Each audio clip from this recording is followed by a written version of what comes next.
Okay, so the first questions that we're going to look at today is on the differential analysis of the fluid flow.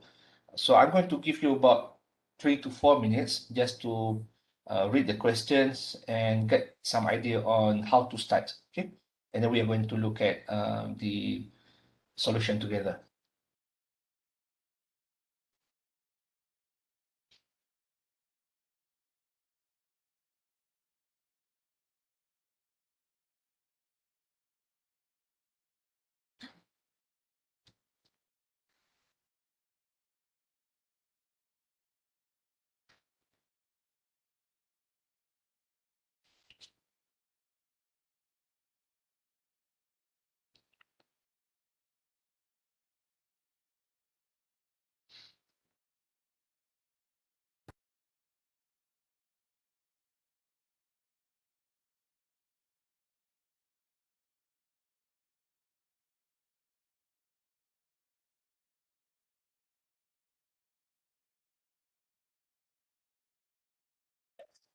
Okay, how about this? Why not you all have a look on these two questions?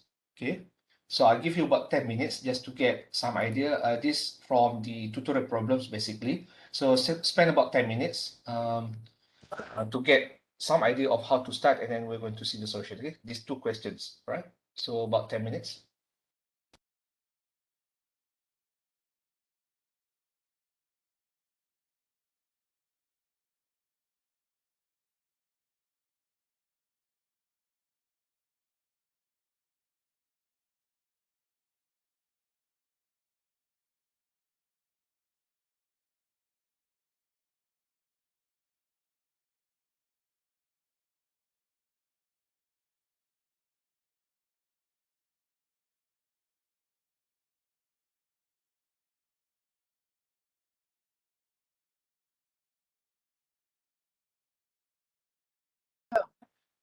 Okay, so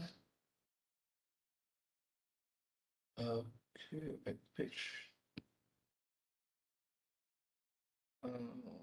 Just 1 second, guys, to change the paper. All right.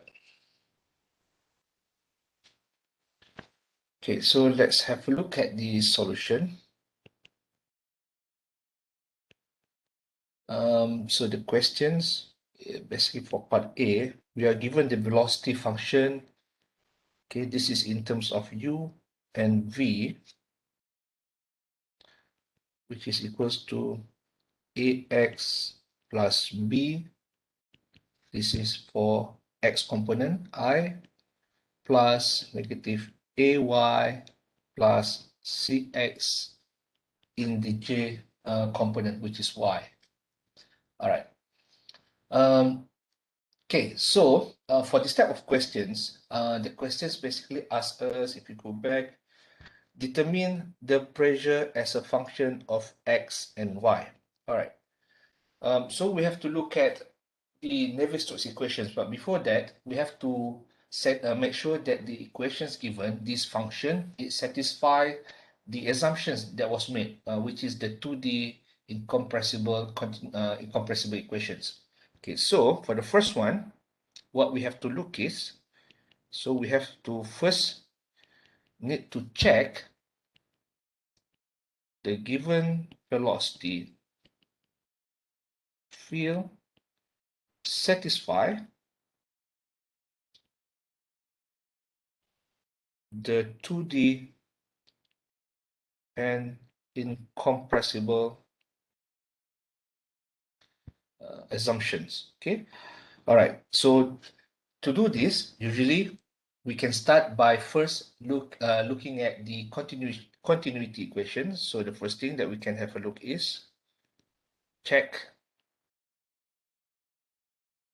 continuity equation.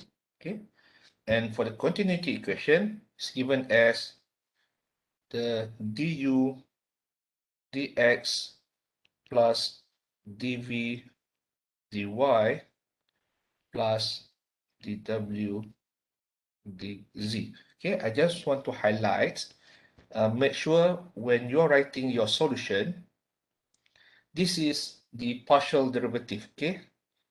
Okay, you should not write your dw dz or du dx by using a standard d. Okay, so just to emphasize this, okay, because mathematically it's wrong if you use this d. Okay, all right. Okay, so we know the continuity equations, and this should be equals to 0. Remember, from the Navier-Stokes equation, the first one, continuity equation, or the conservation of mass, it has to be 0. So now, what we can do is, we can look whether the given velocity field or velocity function satisfy our needs. Okay, so if you look at the du dx, you can get your du dx by looking at our equations here. Okay, for x, okay, this is u, this is v. So now we are looking at du dx. So if you derive our u in terms of x, you are going to get a, right? And then if you look at dv dy over here, so if you're going to differentiate your v in terms of y, you are going to get negative a. Okay, so now look at dw dz. We can cross this out because we are looking at a 2D field. Okay, we only have u and v. If for some reason, or if a given problem has another function, for example, a certain function over here which corresponds to w. Okay, so this is your uv, the uv should be w, ijk, this should be k, not w. Okay, if you have another function in terms of k, then you have to look at your w. But in our case, we are only given in terms of u and v because we are dealing with 2D. So you can cross dw over dz to be 0. Okay, so by looking at our derivation here, a minus a, which is equals to 0. Okay, hence this satisfy the continuity equation. Okay, so that's our first step. All right, so next, let's move on. Okay, so now let's look at the Navier-Stokes equations on each of the components involved. So right now, because we're dealing with only x and y components, 2D, so let's have a look at the y component first. So let's look at the y component of the, and S refers to the Navier-Stokes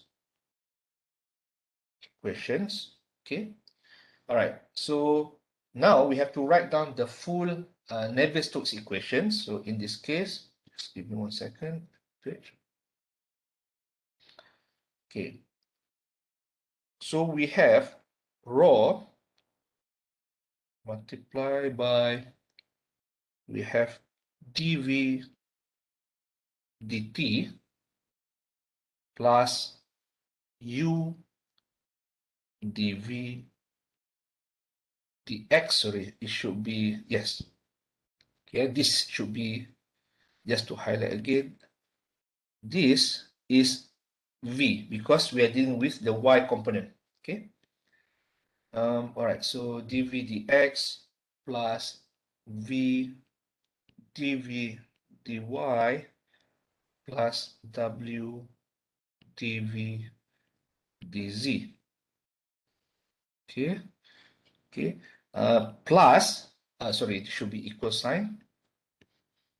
Equal sign. So I'm going to bring this down, okay, because we don't have enough space. So plus, so go down. Negative dp dy, this is pressure, plus rho gy plus the mu multiplied by, now we have this square over dx square plus, okay, this is the following term, dy square plus v, sorry, it's not square, divided by dz square. Okay, so this is the Lebesgue equations that we have to analyze by looking at the given velocity field just now and try to substitute whenever that we can. Okay, I'm going to make a copy of this equation because we are going to use this for the x component as well. So make a copy. I'm going to paste it down here. All right, so let's look at the first one. Okay, so by looking at this, the y component of the Navier-Stokes equations, so again, we have to look at each derivative and cancel out whenever we can. All right, first, the first item, dv over dt. We can cross this out because this is steady.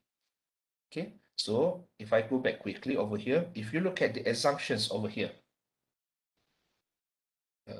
sorry, paper, make it white. Okay, so we have steady and incompressible.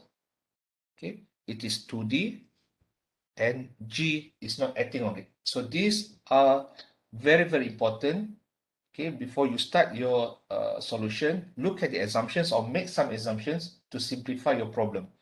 So in this case, we can cancel out dv over dt, it is steady. Then if you look at u dv dx, your u is ax plus b, this is your u, and your dv dx is c. So you differentiate v in terms of x. So if you look over here, okay, if you differentiate v in terms of x, you have c. Okay, and then next one, okay, for v, v is negative ay plus cx. Okay, and then your dv dy is negative a. Okay, and then we can cross this out because this is two-dimensional problem. Okay, and then we continue. This is the term that we want because we want to get the pressure as a function of x and y. And then we move on. The second one, we can cross the gravity because from the assumptions above, your G does not act either in X or Y. So basically the effect or the impact of gravity in the velocity flow or in the flow velocity is very, very small, hence can be neglected. So negligible, 0. So then we proceed, okay, in the viscous term over here on the right side, okay, if you look at the derivative over here, it is 0. This is again 0. And again, this is 0 because it is 2D. Okay, so from here, you can simplify. You get delta P divided by dP, sorry, it's not delta, sorry, it's D, it's not delta. dP dy equals to rho negative ACX minus BC minus A square Y plus ACX. Please double check in case I make a mistake in deriving this equation. So when you simplify, you can get which is equals to rho negative BC minus A square Y. Okay, so let's label this as equation 2. Just now for continuity equations, let's label this as equation 1. Okay, so that's for the y component. So let's proceed with similarly, okay, similarly proceed to x component. of the Navier-Stokes equations. Okay. So even though I make the same copy as the previous equations, but please note we need to make some changes. Okay. Previously, we are dealing with y component, so it has to be in terms of dv over dx, dv dy. Now, in the x component, we are dealing with u. So you have to make some changes, delete all the v term. Okay, it should be x, this is u. Okay, so if we replace all the u, or the v with u, now we have du, okay, again u, okay, this is x, u, and u. Okay, so similarly, let's cross out all the terms that we can. First, du dt against this is 0 because we are dealing with steady flow. Okay, this is 0, put it over here. Then we have u, which is again ax plus b, and du dx is a. V is negative ay plus cx, and this is again, if you look at du dy, okay, du dy is 0. So if you look at your first one, du dy, so there is no y term in our x component. Okay, so you differentiate du dy, you are going to get 0. So you get 0 over here. And again, we can cross this out because 2d. Then this is what we want to find. Okay, this has to be replaced by dp dx. Use another color. dp dx. Okay. So we have 0 gravity. Okay. And then all this term can also be crossed out, 0, 0, and 0. Okay, because we are doing this one is for 2D. Okay. So from here, what you can do is simplify. You are going to get your dp over dx, which is equals to density multiplied by negative a squared x minus ab. Okay, so this, let's write down as equation number 3. Okay, now let's look at the differentiation, okay, to check whether the flow is smooth or not. So now let's cross differentiation. Okay, cross differentiation, basically what you can do is look at d square p divided by dx and dy. Okay, you are going to get, okay, substitute, should be bracket, dp over dy. Okay, so if you look at over here, if you differentiate in terms of x for dp dy, remember this is our dp dy, so dp dy over here, okay, if you differentiate this in terms of x, okay, there is no x term, so you are going to get equals to 0. Similarly, for the second cross differentiation, square p divided by dy dx, which is equals to d dy dp dx. Okay, when we look at dp dx over here, if you want to differentiate in terms of y, okay, there is no y term, you're going to get 0. Okay, hence the given velocity profile or field satisfies, let's add one more page, satisfies the steady 2D and incompressible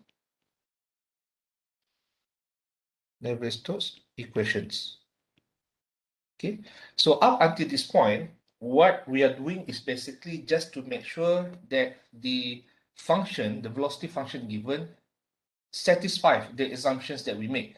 Okay, once we acknowledge, okay, basically the continuity equation is satisfied, this x component here, basically the x component and the y component here, this reflects to the momentum equations. Momentum equation. Okay, similarly, this is for the momentum equation. So when we establish that the continuity equation and also the momentum equations satisfied the assumptions that we made, okay, only then we can proceed with the finding the pressure in terms of functions of x and y.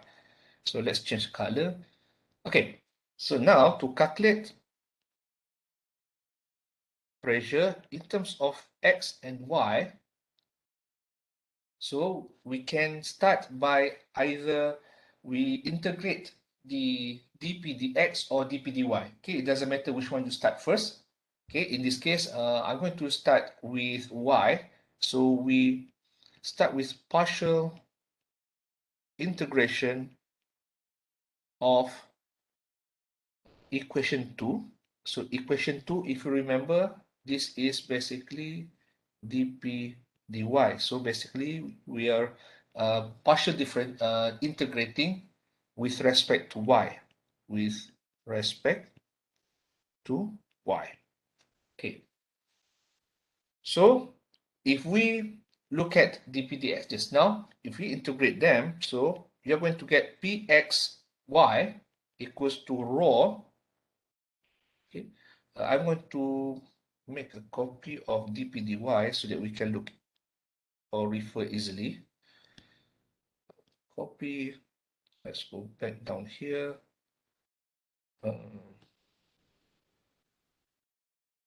Let's put over here. Okay, so that's our dp dy. So if we integrate this, okay, if you integrate this, we are going to get the pressure in terms of y.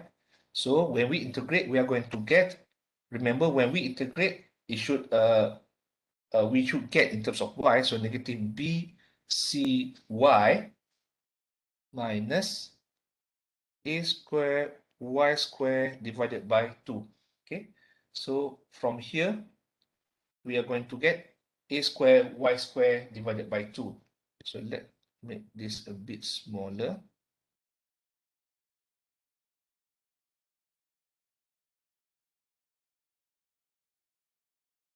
Why is it not getting smaller? Let's move this down here.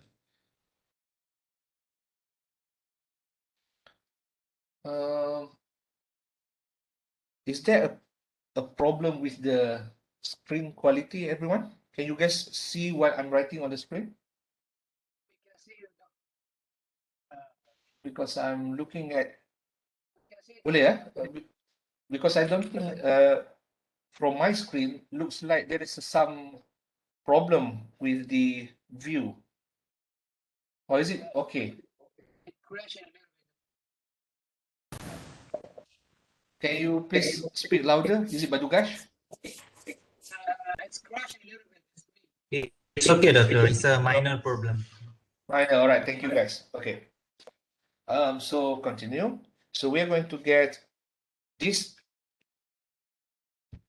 Okay, when we integrate dp dy, we are going to get the following equations. So let's write down. I think last time we stopped until equation 3. Let's say this is equation 4. Okay. Then let's write down this is equation 5. Okay. We are not, okay. I'm missing one term over here. Okay, because this is a partial integration in terms of dp dy. Next, remember when you integrate, you are going to get a constant. But in this case, the constant can be written in terms of x, okay, because it's a partial integration. Okay, so this is now becomes our equation 5. Next, let's look at dp dx. Okay, so if this is our y function, which is this, then we want to find our x. Okay, so if you look now, dpdx, okay, this term is in terms of x. So dpdx can be equated or as g, which is g different, if we want to differentiate g, so g prime x, which is equals to rho negative a square x minus ab. This is what we get from before. Okay, so now if we want to get gx, we need to integrate this equation, which is, let's write down as equation 6. So your gx, which is equals to, now you're going to get negative a square x square divided by 2 minus abx. Okay, now plus c. Okay, because now we get in terms of constant. All right. So next, what you can do is, this is equation number 7. So subs equation 7 here into equation 5 here, because we now get the relationship of gx. We get the function of gx. So when you sub, you're going to get your final form, pressure in terms of x and y, which is equals to density negative a square x square divided by 2 minus a square y square divided by 2 negative abx. Okay, this should be x. Negative abx minus bcy, and this is let's make it a bit smaller. Okay, there should be the constant term at the back, c1. Okay, so that's the final solution of pressure in terms of x and y for the given velocity field. Okay, all right. Okay, so that's for the first one. Okay. Next, let's look at the second question. Okay, so we are given this equation. We have V equals to UV, okay, negative linear, where A is a constant and the assumptions are as in question 4a. So the assumptions are the same. Now, we need to justify why the pressure Px is not a smooth function. So we have to check. Okay, basically we have to do the same steps to check, in this case, why it is not a smooth function. Okay, all right. So in this case, I think we can pretty much guess the continuity equation or the momentum equations. One of them is not equals to 0. Okay, so that's what we need to do. We need to justify this. All right, so let's have a look.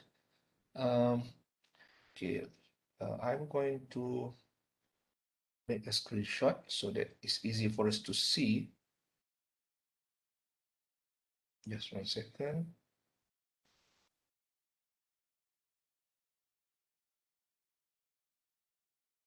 Okay, so let's go down.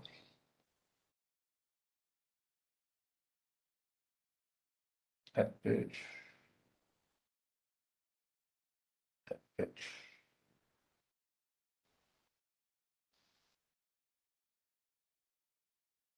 Okay, so let's add this one. So this is our question. Okay, so let's start with the same process again. Okay, I'm going to quickly go to the first one, which is the continuity equation. Okay, solution. So let's look at the let's use black color. Okay, so continuity. Oh,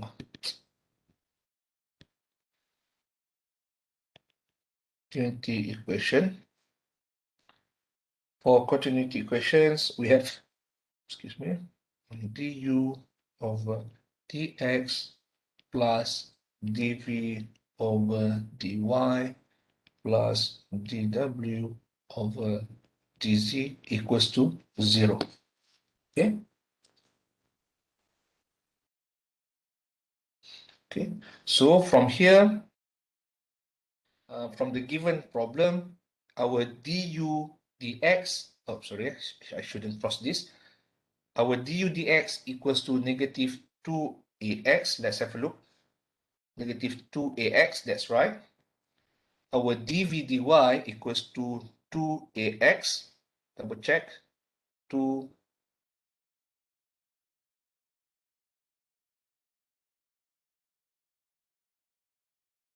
2ax.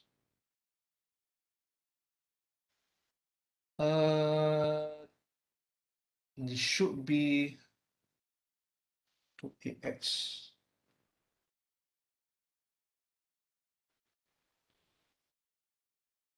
I think this should be 2ax, don't you think? If you differentiate dv times dy, okay, there is a typo. This equation here, it should be in terms of, for v, for the j component, it should be 2ax. Okay, sorry, a typo. Okay, so if you differentiate that, you're going to get 2ax. Okay, and you can cross this out because this is 2d. Sorry, Okay, doctor. so you get negative 2. Yeah. Is it 2axy Yes. or just 2ax? Oh, sorry. Yes, 2axy. Thank you, Ashiko. It should be 2axy. That's right. In terms of j component, yes. So because when you integrate dv dy, is just left with 2ax. That's right. Okay, thank you. 2axy. Okay. So try to solve this. 2ax, you're going to get 0. So for continuity equation, it is satisfied. So next, let's proceed with the x component of the momentum.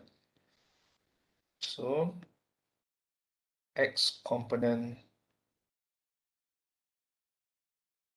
of the momentum. Okay. I'm going to just copy paste from what we have before. Where's the x component? dv dx. Okay. So let's make a copy of this one. Copy. Okay, so but then we have to check again, make sure these are all related to the new questions. 0. Oops. Okay.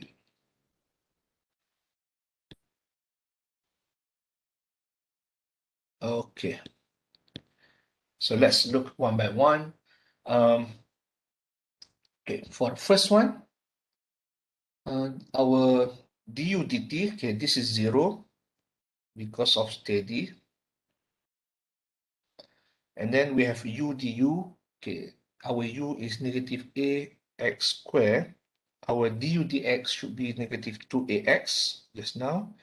Our v du dy, du dy, so v is negative 2axy, yes, 2axy multiplied by 0, okay, because du dy is equal to 0, and then we have 0 because of 2d, okay. Next we have dp dx, okay, this is what we want to find. Gravity can be ignored based on the assumptions. Now, if you look at d squared u divided by dx squared, you're going to get negative 2a. Basically, what you have over here, you double 2a, sorry, yes, this one is 2a, yes. And then next one, this is 0. Okay, and then this one again is 0 because this is 2d. Okay. So from here, our x momentum,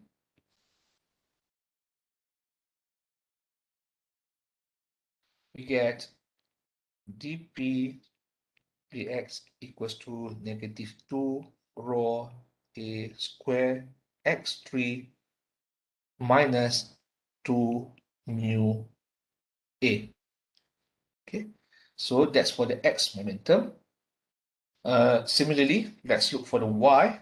Again, I'm going to make a copy of the Y momentum equations from here.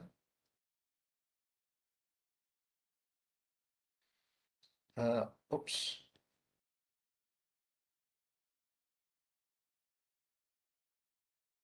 Okay.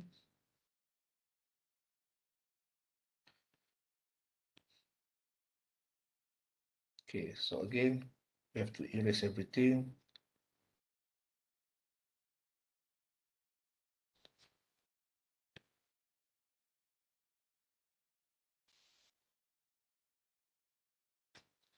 All right. So again, let's look for the Y. dv dt equals to 0 because of steady. So u is negative ax squared. dv dx is 2ay dv dx. Then we have v, which is 2axy multiplied by 2 dv dy. Is it 2ax? Okay. And then we have this one is 0 because of 2d.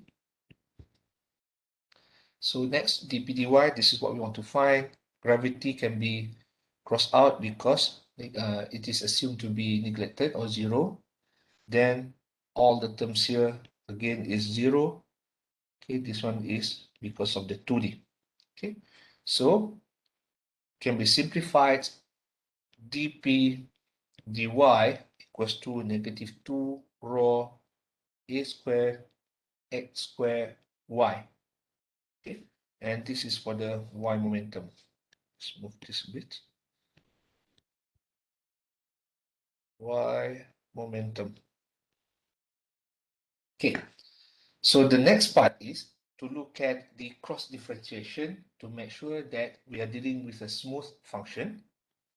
Okay, so the next one is to check, use cross differentiation, okay, to check Pxy is a smooth function. Okay, differentiation. So let's start with the first one. Okay, dy dx equals to dp dx. Okay, when we look at our dp dx, if we differentiate this in terms of y, okay, we are going to get 0. Okay, so far so good. Let's look at the second one. In terms of dx dy equals to d over dx now in terms of dy. So if you look at, we want to differentiate, okay, in terms of x for dp dy, okay, now we have the x term, means that you are not going to get in terms of 0. You are going to get equals to negative 2 rho a squared, sorry, cross this out. Okay, so by looking at this equation here, we should be getting, is it negative 4 rho a squared xy? Does it make sense? 4 rho a squared. Yes. So this is the value for cross differentiation dx dy. Okay, now since okay, so since you have a value over here, okay, since the terms of cross derivative do not match, P is not a smooth function of X and Y.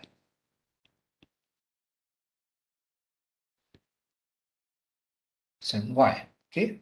So from here, basically, the conclusion is, so we cannot calculate a steady, incompressible 2D pressure field with the given velocity field. Okay. Because the term that we have over here do not match the term for the other one. Okay. So basically, we answered the questions. The question asked basically justify whether or why this is not a smooth function. So the answers lies in this part. Okay, because these two terms, they are not the same. They should be getting equals to 0 in order for it to be smooth. Okay. All right. So that's for the first questions. Let's look at the next one. Okay. All right. So, so let's take 1 or 2 minutes just to understand the questions, and then we are going to have a look at the steps to solve this. Okay, so let's resume. Okay, given the steady 2D incompressible velocity field, and okay, is it the same as before? Just 1 second, guys.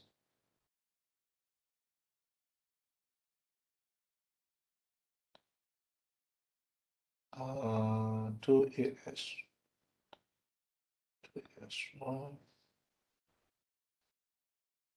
Oh, sorry, they are just the same question. Sorry, guys, my mistake. Okay, so this question is similar to what we have before, similar to above question.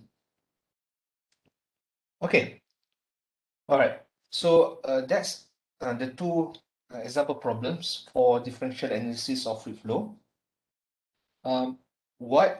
So to emphasize, basically, what you need to understand, so if you can go back, okay, if the questions basically in this part of the problem, usually what they want is just to see whether the given function, the velocity function, can calculate the pressure in terms of x and y, or maybe and z as well, x, y, z. Okay, it depends on the problem. Okay, whether it is 2D or 3D. Okay, so before you start, usually you will be given a set of assumptions. Okay, but sometimes you need to state these assumptions. Okay. Okay. Sometimes it is given, but sometimes you have to make the assumptions. Okay. But you can see over here, this assumptions is pretty much similar to what we covered in fluid dynamics, or maybe quite similar to thermodynamics as well. First, we will assume the flow to be steady. Okay, because when we're dealing with unsteady flow, it makes everything more complex, okay, more complicated to calculate, to integrate, and also to differentiate. So the first assumptions usually involve steady state or steady flow. Okay, it has a constant property. Okay, in this case, because we are dealing with Navier-Stokes, we assume our density to be constant, and then in this case, because we are given in terms of u and v, so we assume it's not assume, we are dealing with the 2D problems, so we can cross out the z component or the k component. And the last one, the gravity. The gravity, it depends on the problem. Okay, so for example, if we are dealing with the pipe flow, okay, let's say we are dealing we want to find, or we are going to analyze the flow in a pipe, and let's say the pipe with a diameter, let's say just 2 inch.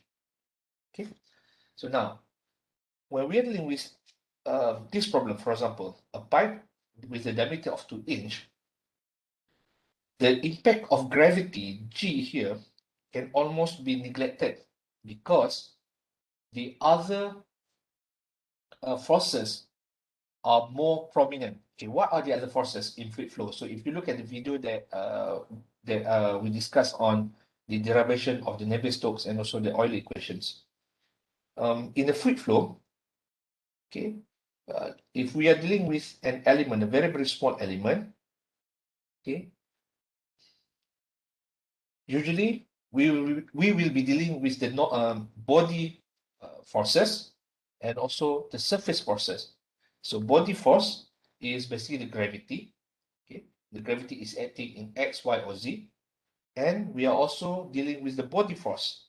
So body forces and surface forces, or surface force, just one. Okay. Okay. For body forces, we have the stress and the shear. So the stress is usually perpendicular or normal to the element. Okay, and we have shear acting perpendicular to the normal stress. Okay, so I already highlighted this in the video. Basically, we usually use sigma to indicate it is stress, which is perpendicular to our element, and shear is tau. But there are also some literature that uses tau for both stresses. Okay, but the use of tau or sigma for stress as long is not that important as long as you remember the key description, basically how we define the stress. Normal, for example, normal stress, it should be in terms of XX, YY, or ZZ.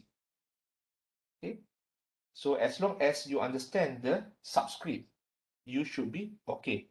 Okay, regardless either they use sigma or tau. Okay, for tau shear, usually it will be in terms of XY, YZ, or YX, depending on the directions and also the element surface. Okay, so to go back to the G, okay, why we can neglect G? Because for a flow in this pipe, for example, the impact of gravity is very, very small because other impacts such as the stress and also the shear is more prominent. Okay, G is still acting. Remember, G is acting on all things in this world, but it is very, very small. Okay, for this particular problem. So that's why most of the time we can neglect G, but we have to state the assumptions. Okay, G does not act or maybe very, very small in the direction of X, Y, and Z. Okay, if you notice over here, it states here G that does not act in either X or Y. There is some G components, of course, for X and Y, but maybe it's very, very small. But if you are dealing with three-dimensional problem, you have I, J, and K component, for example. Okay, we all know that the impacts of, let's say this is X, Y, and Z. Maybe one more time. Okay, the impact of Z is more prominent in this direction. Okay, so the question is, depending on the problem, you have to make a sound judgment. Is it really, really negligible in this direction? Because we know that G is acting more prominently going downwards. Okay, so you have to make a judgment, okay, for that particular problem, whether you can neglect Z component of the gravity. Okay, of course, depending on your axis lah. In this case, I define my Z to be over here. So Z should be acting in this direction. Okay, all right. So assumptions, yes, we discussed about assumptions. And then to solve that, okay, it goes back to the Navier-Stokes equation. We are dealing with the continuity and momentum, so you just need to ensure to get something that is incompressible, steady, and all the assumptions that we made before, our continuity equations and momentum equation must be satisfied. So in this case, our continuity equations must be equal to 0. Remember, continuity is for the mass conservation. Next, our momentum equations, okay, we have x, y, and z depending on the problem. In this case, 2D problem, x and y. They are also must satisfy this equation. Okay, so based on the given information, you can try to substitute all the information that we have. Okay, usually steady state, so we are not dealing with a change of time. So you cross that out. So you need to make sure you understand which term can be crossed out, which one needs to be maintained. Okay, so after that, you need to check whether the function is smooth or not in terms of the x and y, the pressure in terms of x and y. Okay, to do that, you have to make cross differentiation, okay, which is in this case for the pressure in terms of dx dy and also dy dx. You need to get both equals to 0 in order for the function to be smooth. If either one is not equals to 0, then you know your functions are not smooth. Hence, basically, it concludes like the second problem. So you cannot proceed. So just make some notes. The velocity field, the given velocity field is not smooth. So hence, you cannot proceed with finding the pressure in terms of P in terms of X and Y. But if you get a smooth function, okay, you can proceed with the integration, because just now we are given in terms of dp dy. So to get p, so you have to integrate. So when you integrate, you can either choose starting with x or y. It doesn't matter. Okay. So in this case, I just started with y. So when I integrate in terms of y, I'm going to get my constant here, because this is partial integration. My constant here will be in terms of x, the function of x. Okay, and since this is already y, we want to find our function x over here. Okay, so we can equate, okay, our dp dx, the one that we calculated before, which is can be equal to g prime, which is the differential of this g, okay, which is equals to, again, this is from dp dx. Okay, so to get g, we integrate this function. Okay, and then we get in terms of the constant, then just substitute what we have into here. All right, so that's how you get the final pressure function in terms of x and y. So remember, this is what we have for 2D. For 3D, of course, we have extra term x, y, and z. Okay. All right. So that's for the differential analysis. Next, just a very, very quick discussion, if you have any, regarding the CFD procedures. Okay, so for your first test, we will cover, or it will cover, both the differential analysis as well as the CFD procedure, the theory, basically what we have learned. Basically, what we have learned in the class will be asked again.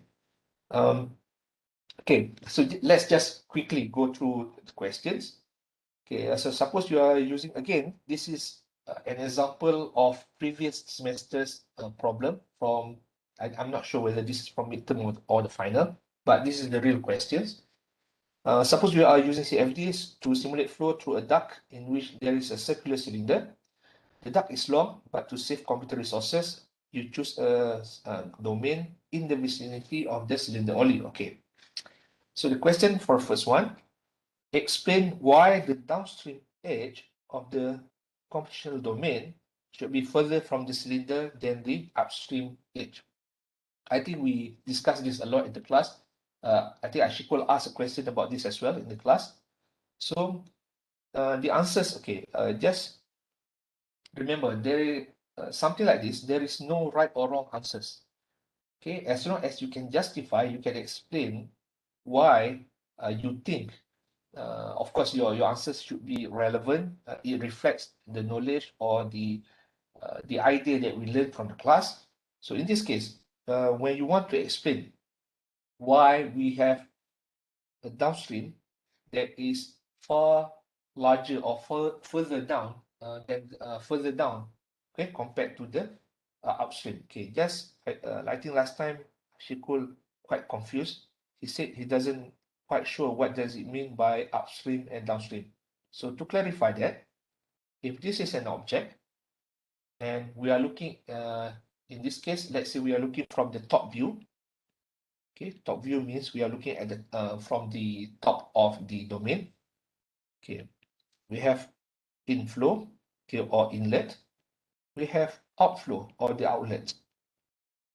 Okay, now first look at the answers, the marks here. 8 marks. 8 marks is quite a lot, okay, for explanation questions. So meaning that you need to give at least 4 or 5 points that is relevant to this problem. Okay, what can you give as an answer, for example? Okay, sorry, before that, the explanation of upstream and downstream. Okay, from the top view, upstream means anything that is in front of the object. Okay, I think Ashikul confused last time. He said he thought upstream means something that is from the top and bottom downstream of the object. No, it's not related to the top or bottom. It's related to the location, whether it is in front of the object or at the back of the object. So this is downstream. Okay, so behind the object. All right, so that's the definition of it.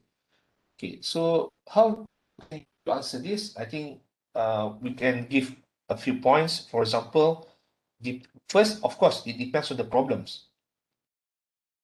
Okay, we discussed it in the class. In this case, if you are interested to study the wake, okay, and then wake can be further characterized by 2 terms. It can be either near wake, okay, or far wake. So near wake, or this is far wake. Near wake is defined by the location. The definition of it is usually between 3D to 5D behind the object. Okay. D here refers to the diameter of your object. Okay, in this case, we are dealing with cylinder. So 3 multiplied by whatever diameter of the cylinder. So usually it is between 3 to 5 D behind the object. That's near wake. Okay, what is near wake basically? Near wake is where the turbulence is highest. Okay, turbulence means mixing or the vortices or the eddies, which we are going to learn in turbulence modeling, hopefully after the FDM, finite difference method lectures. Okay, so this is as defined as the near wake. How about far wake?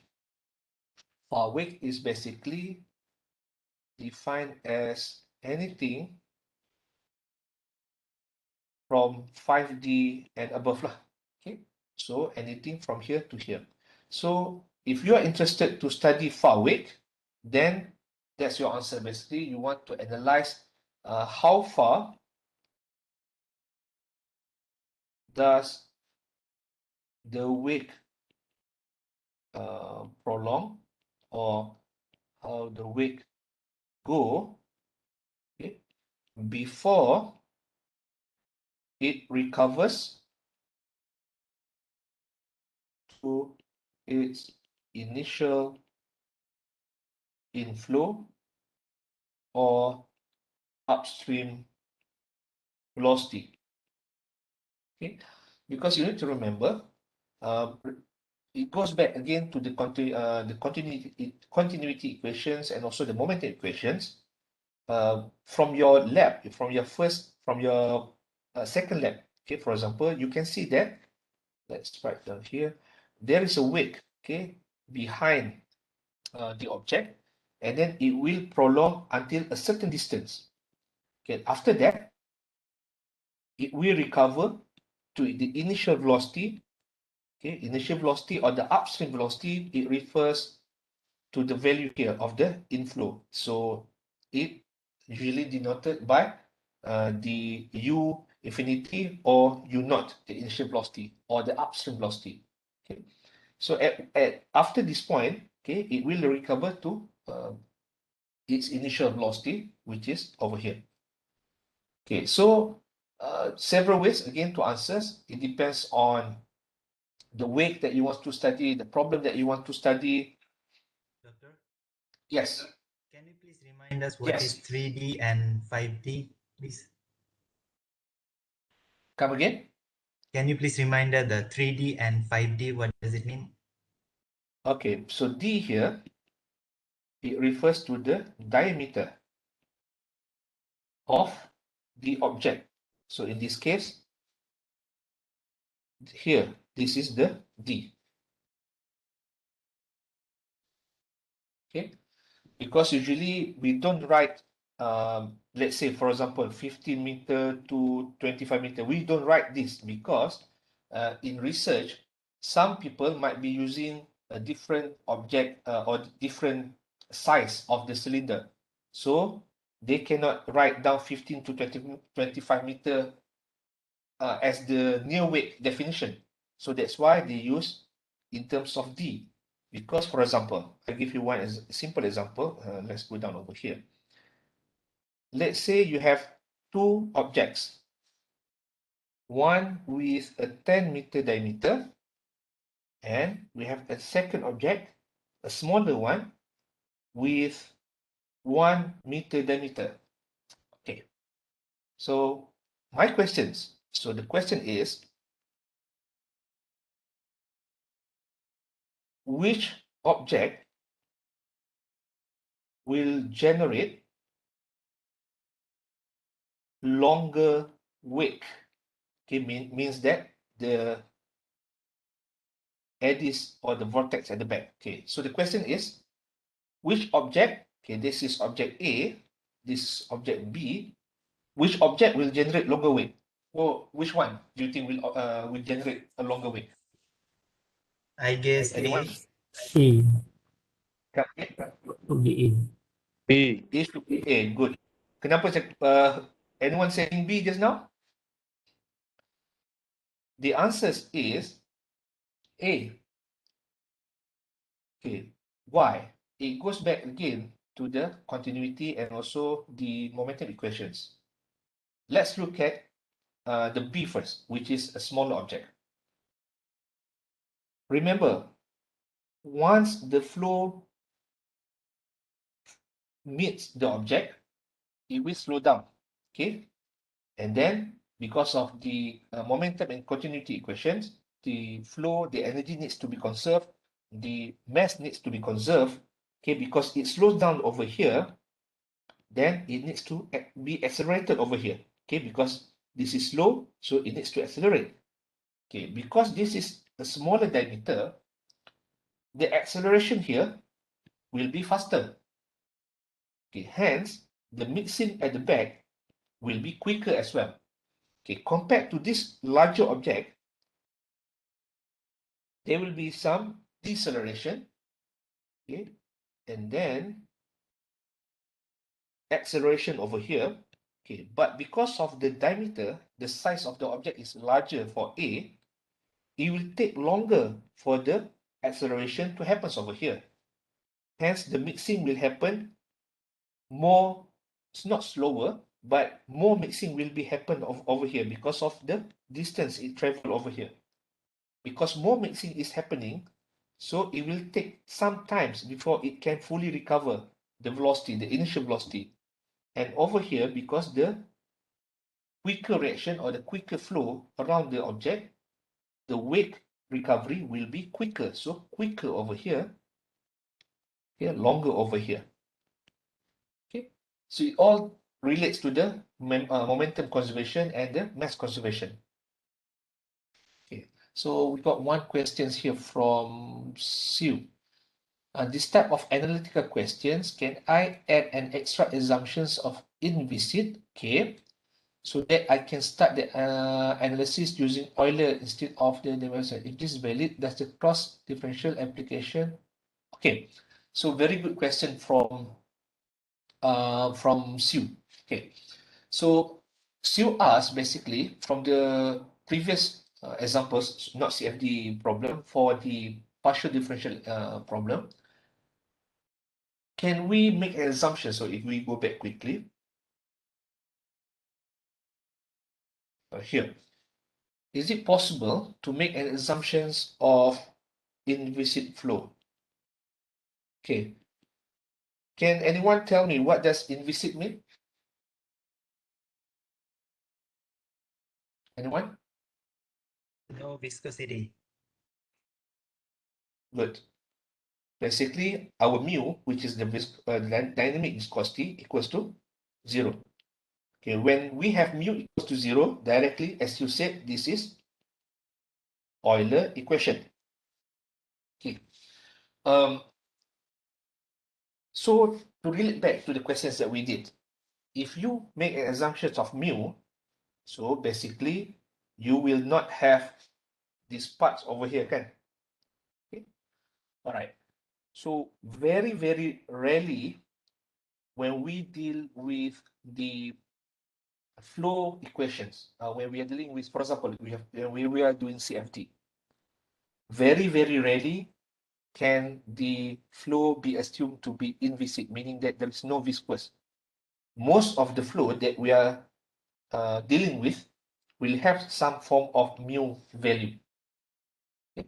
So to answer Sue's question, unless the questions specifically state you are dealing with Euler equations, then you can use mu equals to 0. Unless, okay, meaning that if the questions did not mention at all about Euler, all the flow equations that we are dealing with will be assumed to be in terms of Navier-Stokes full equations.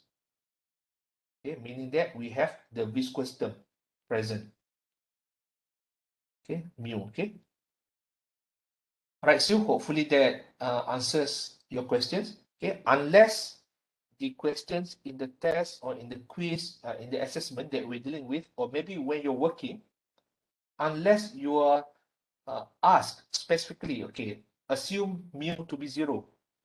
Okay, then if you are specifically asked mu equals to 0, then that's Euler. But if the questions did not give specification, whether it is the Euler or Navier-Stokes equation, always assume you are dealing with the full Navier-Stokes equations, meaning that you are dealing with the viscous term. Always dealing with the viscous term. Okay. All right. Teva said you can't see the writing, but I think does anyone still have a problem with the display? Can you all see the discussion that we have on wake and so on? Because I think everyone should be seeing the sketch or the discussion that we have. Teva, did you still have problem, Teva? It's partially glitched. Okay, please let me know, because from my part, I'm looking, I don't see any problems, but so it depends on you guys to tell me whether it's problem or not. Some gray boxes, is it? Yeah, I'm going to stop sharing for a while. Okay, and let's start sharing again. Okay. Please let me know if you got a problem. Sometimes it takes me a while to check the chat box. So just just let me know, switch on your mic and let me know whether the problem is still persists. Okay, I just share the screen again. Anyone still having problems to see the screen? Should be okay, I hope.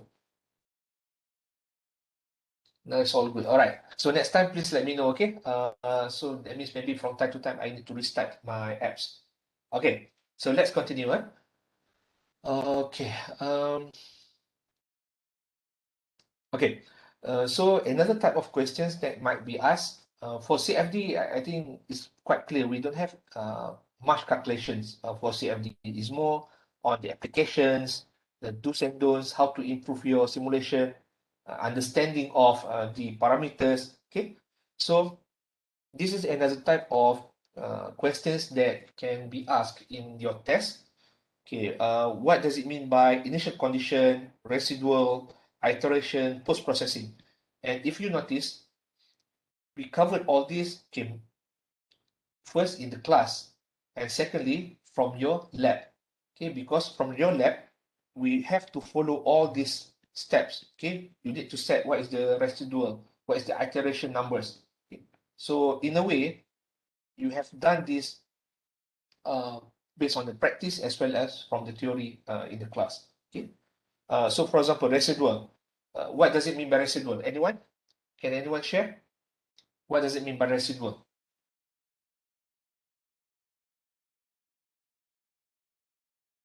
Anyone? See you?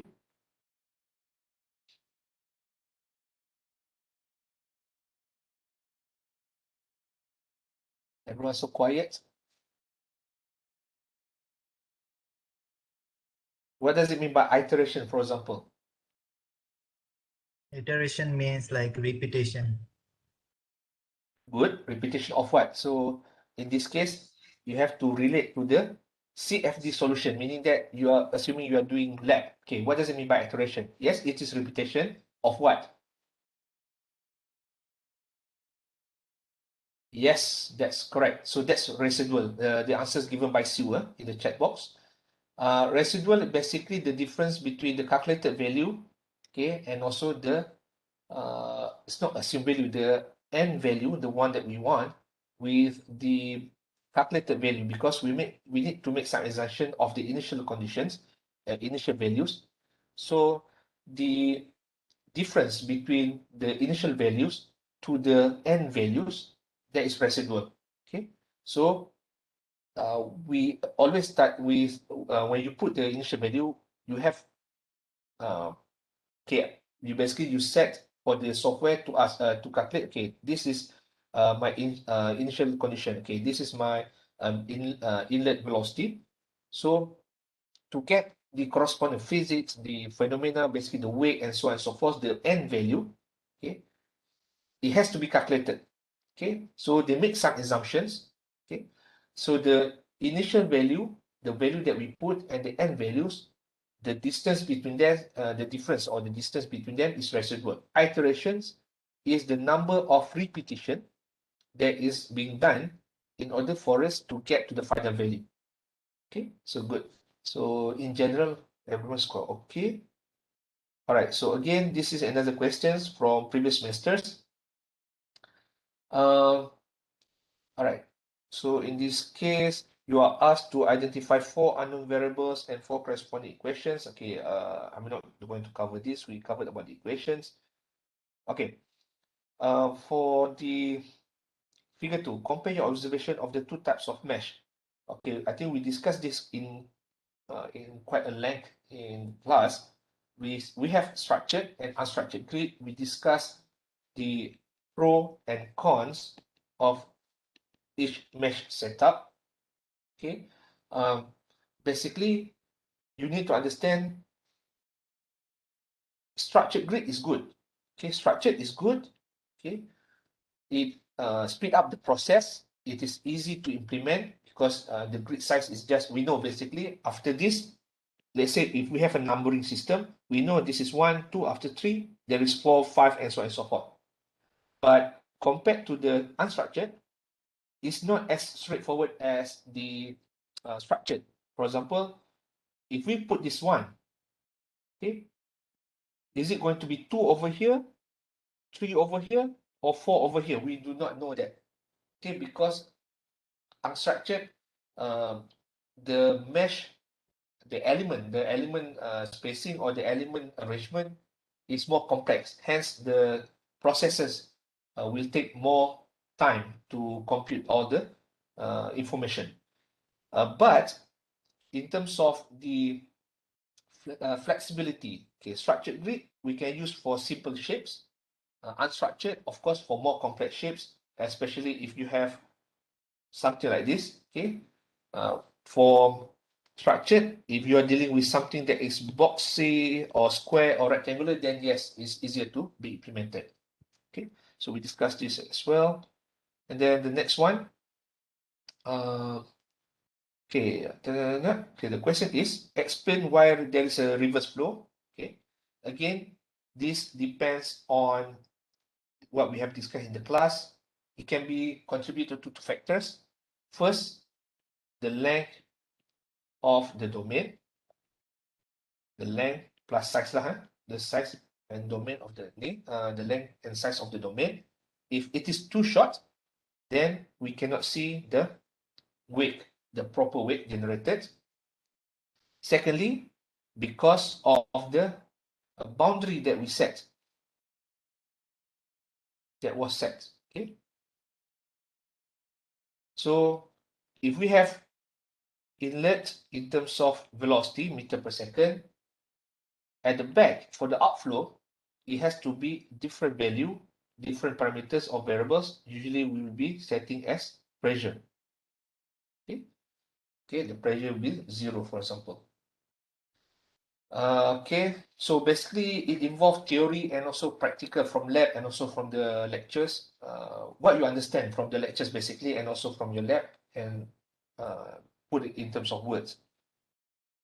Okay, last thing I want to basically discuss. Okay, for example, let's say we have a house over here, you are given a diagram, and you were asked to identify, for example, the domain of your CFD. Okay, for example, okay, I give you this particular diagram, and I said, okay, based on the diagram, try to come up with a sketch that basically represent or that give the value that identify all the inlet, outlet, and all the boundary conditions related to this problem, for example. Okay. So how are you going to do this? So I think from here, let's quickly go through. I think from here, it is quite straightforward. We can identify this as inlets. Okay, of course, inlet is anything that comes in. So whenever you have a flow that is coming from the outside into the domain as your inlet. And as for the domain, we can set this as our domain. Okay, for example, this is just, again, just for discussion when you start working, or maybe you are doing your case study, how to analyze a problem. Okay, so let me change color so that it's clearer. Let's use pink. All right. Okay, so delete again, delete. Okay. So let's say this is your inlet, and inlet. Okay. So next, for the outlet, again, the outlet is quite straightforward. Anything that goes out from the system is the outlet. So in this case, here, you can put this as your outlet. Okay, now, this looks simple, just in and out. But what happens, for example, if I ask you to consider you are dealing with, for example, HVAC system. HVAC, it refers to the heating, ventilation, and air conditioning system. Okay. Let's say you are doing something related to HVAC for your case study, and you want to see the heat transfer or the flow into the house where you have several occupants. Okay, let's say you have one over here, the other one upstairs, and then let's say you have a kitchen over here and you are using it. So let's say I write it down, this is kitchen, where you are frying your nuggets. Okay, so kitchen, and it is in operation. Okay, and of course, in a house, you need to have lights. What color should I use now? Let's say it's purple. Okay, let's say these are your lights, LED lights.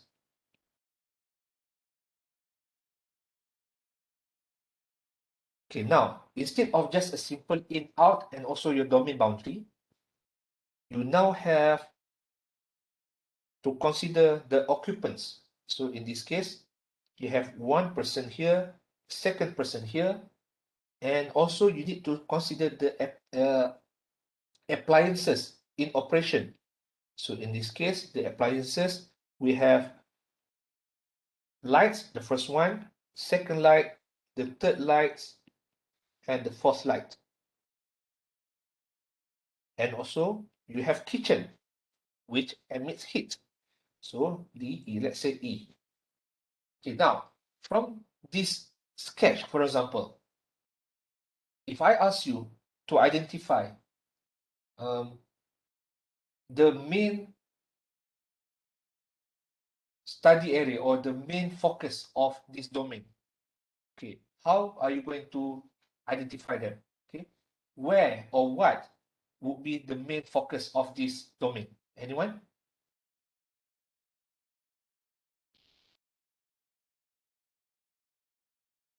Anyone? Any comments? Okay, if I ask you to identify, given the sketch, okay, or the problems, how do you, what or how will you identify the main focus or the main area of your focus in the domain or for CFD domain? At the Okay. outlet? Come again? Is it at the outlet? Outlet and inlet, we already defined them. Okay, but within the domain itself, remember, okay, why I asked this question? There is a subsequent question, the corresponding question, because from when you identify the main area of interest in the domain, remember that last time for the lab, for example, and in the class, when we discuss about domain, again, we have to look at the simple problem where we have one obstacle over here. Okay. If we know that this is our area of interest because we want to look at the flow passing through this object. Okay, so when we know this is our area of interest, what we did in the lab, basically, we increased the mesh concentration or mesh refinement around the area of interest, right? Okay, so similarly, the question that I asked just now, when you need to identify, okay, why you need to identify the main area of your interest in this domain, because the next question that I will ask, okay, how or where will you need to make the mesh refinement in your domain that correspond to the sketch above?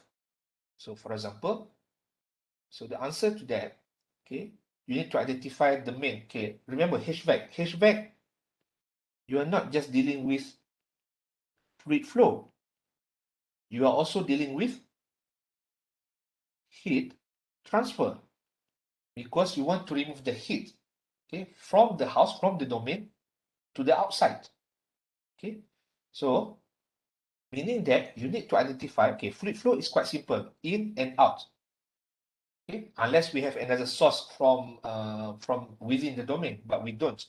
Heat transfer, basically anything that emits heat needs to be considered. So in this case, the thing that emits heat, of course, is the human. Okay, I'm going to change the color. Okay, the thing that emits heat, first, 2 humans. Betul tak? Okay, next, what else?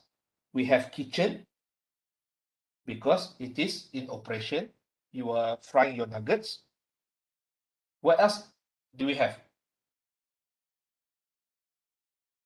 Okay, so you said region occupied by human. That's right. That's why I basically highlighted we have humans, but also we have the appliances here, kitchen, because kitchen is when you're cooking, you are releasing heat. Anything else that we're missing, or just is it Lights. that just lights? Very good. Lights emits heat. That's why when you have okay, I think we don't offer say what you call it?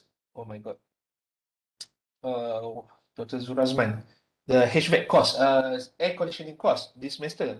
But in air conditioning cost, where you want to calculate the heat load of occupants in a particular room or region, you need to consider all the things that emits the heat. Lights, human, of course, equipments, for example, if you have a toaster, something that is releasing heat. So that's all needs to take into consideration of the heat transfer. Hence, the next question related to the question that I asked, okay, which region or where would you focus for your mesh to be more refined? So the answers will be in the area of interest over here. Anything that releases heat, because we want or we are studying about HVAC. We want to look at the fluid flow and also heat transfer of the system. Okay? So basically, if you notice what we are learning right now is a mix of everything, fluid mechanics, thermodynamic, heat transfer, just to make sure that we understand what we learned before and just to implement it and apply it to CFD. Okay, I think that's all I have for today. Any questions from anyone related to our discussion? Hopefully today's session is quite useful for you guys to look at some sample problems, expected type of questions for the test. Anyone? So, I think the definition for body and surface process are reversed. Oh, did I? Surface process. Oh, you mean the G and also for the tau and stress, is you? The definition for body and surface process. Okay. So, I said just now, this is body and this is surface, kan? Was it the other way around?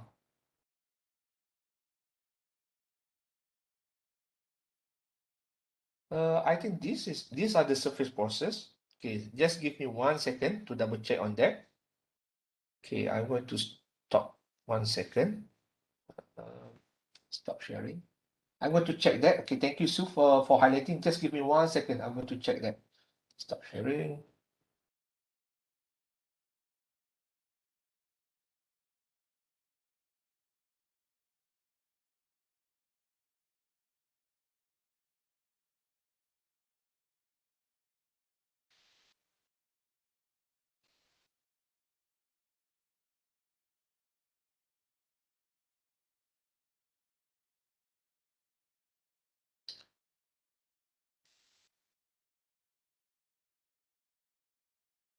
Okay, so let's double check. I think I mentioned, okay, this is from the textbook, from the textbook of, just 1 second. Oh my God, I can't remember the name of it, but I shared the link in the first class of the semester. Okay, so let's quickly go to the definition of the body process. Where is it? This one, this one.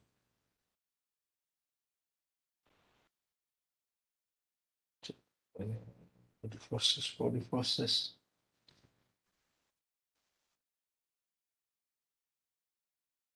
Just okay. Share. Okay.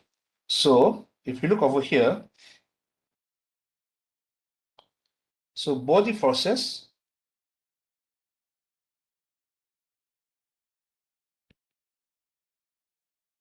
gravity. So gravity is under body force. So did I say the other way around? So I think I mentioned G as body forces, and for surface forces, shear and also the normal stress. Did I say the other way around? Okay. So if I said it the other way around, so my bad. I apologize for the mistake. So okay. So just to recap again, for body force, so for body force or body forces, we have G, and for surface forces, we have the tau and also the sigma. Okay.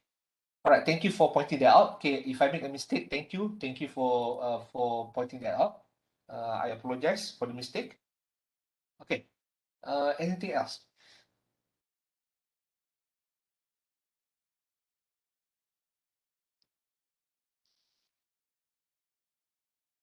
Okay. So if there are no more questions from students, thank you guys. I'll see you on Wednesday. Remember, we'll have our quiz. So please be prepared. All right. So be safe, everyone. Assalamualaikum. Very good afternoon.